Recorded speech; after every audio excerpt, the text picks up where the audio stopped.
കൊല്ലം കോർപ്പറേഷനിലെ കാൽ നൂറ്റാണ്ടുകാലത്തെ ഇടതുഭരണത്തിന് അന്ത്യം. കേവല ഭൂരിപക്ഷം ആർക്കും നേടാനായില്ല.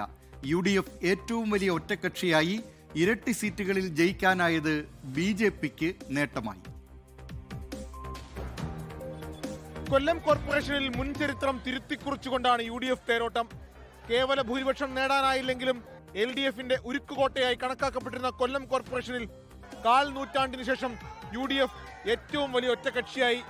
സമീപകാല ചരിത്രത്തിൽ ഒരിക്കലും കൊല്ലം കോർപ്പറേഷനിൽ ഇത്രയും വലിയ മുന്നേറ്റം UDF നേടിയിട്ടില്ല.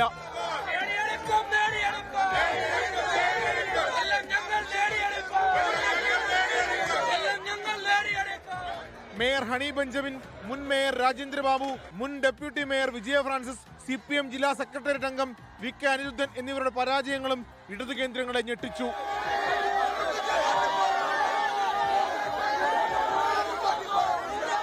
സംസ്ഥാനത്ത് മുമ്പ് ശക്തമായ UDF തരംഗത്തിൽ പോലും ഇളകാതിരുന്ന കൊല്ലം കോർപ്പറേഷനിലെ കനത്ത തോൽവി LDFന് കനത്ത ആഘാതമാണ് സമ്മാനിച്ചത്.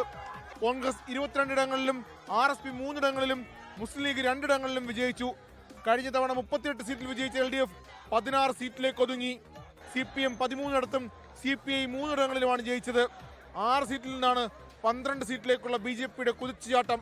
BJP പിടിച്ചെടുത്ത സീറ്റുകളിൽ UDFന്റെയും LDFന്റെയും ശക്തി കേന്ദ്രങ്ങളും ഉൾപ്പെടുന്നു. ഒരിടത്ത് SDPയും വിജയിച്ചു. 24 കൊല്ലം.